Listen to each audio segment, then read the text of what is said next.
It's 19:06 GMT. This is Focus on Africa from the BBC World Service. I'm Audrey Brown. Sierra Leone's Supreme Court has given a ruling today to clear the way for June's general elections to be conducted under the proportional representation system.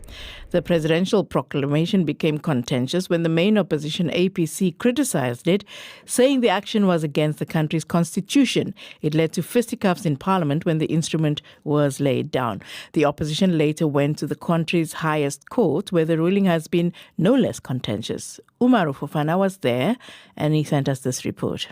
In a ruling that lasted more than 3 hours, Chief Justice Babatunde Edwards said the president's proclamation and the election body's decision to conduct the next elections under the proportional system of representation were done within the law.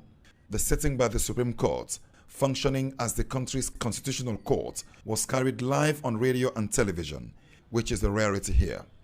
Lawyers for the plaintiffs had argued that even though the PR system was provided for in the Constitution, the prevailing circumstances did not allow for it. Among other things, they said the country had existing constituency and ward boundaries, so no need to lump them together into a district block PR system. The 5-member panel of judges unanimously agreed with the state lawyers that with the midterm census of 2021, those boundaries needed to be redrawn to be consistent with the country's new population. That, they say, cannot be done with elections only 5 months away. The lead lawyer for the plaintiffs, Dr. Abdullahi Okonte, one of the framers of the country's constitution, gave me his reaction to the ruling.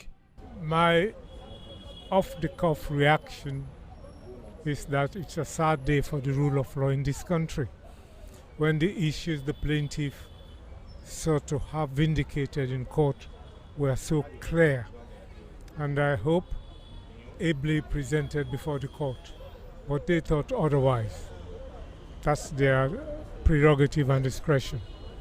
I only wish there was another court to have recourse to. It was not vindicated by the 53 odd pages that His Lordship the Chief Justice read out this morning. While Dr. Conte was peeved by the ruling, the Attorney General and Minister of Justice Mohammed Lamin Tarawali was chuffed by it. Yeah, I have a positive reaction to it because this has been a long-drawn matter.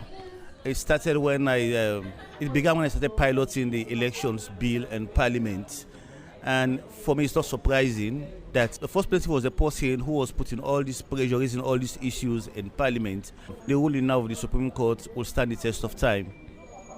One of the plaintiff's lawyers, Dr. Abdullahi Okonte, says it's a sad day for the rule of law in Sierra Leone. That's his opinion. I will not comment on that.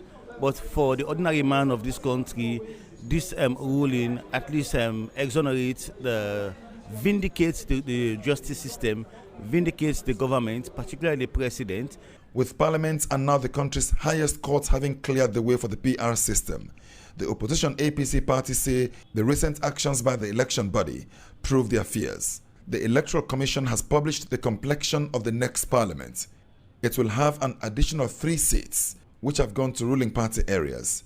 Not only that, some of the existing geopolitical regions have lost seats, all of them in opposition heartlands in the western area.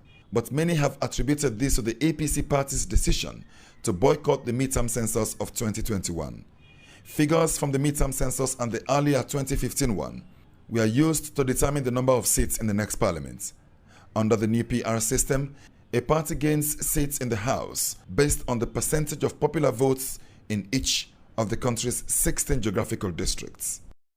And that's Umaru Fofanah reporting there. This is Focus on Africa on the BBC World Service. Our top story, the US says its special forces have killed Bilal al-Sudani, a senior